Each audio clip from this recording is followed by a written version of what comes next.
अहिले हामी सिन्धुलीमा रहेको बौद्ध गुम्बा क्षेत्र गइरहेका छौँ घुम्नको लागि। प्राय एकदम हाइटमा छ यो क्षेत्र, राम्रो छ। बौद्ध धर्मावलम्बीहरूको आस्थाको केन्द्र यो गुम्बा।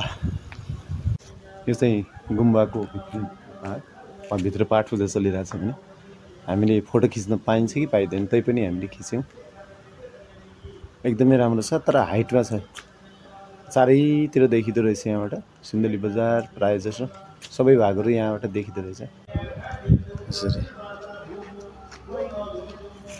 बुद्धको मूर्ति ट्याक्क माथि सजाइराखेको छ। शान्त छ, बस्नको लागि बनाएको रहेछ।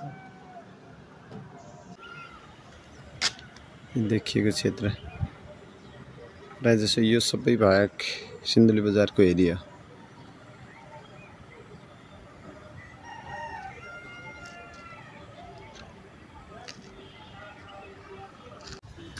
यहाँतिरबाट एकदमै यो हाइटमा छ है।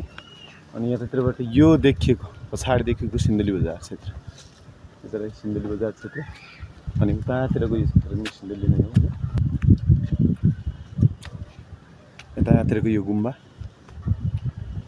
पाठ पूजा चलिरहेको छ भित्र।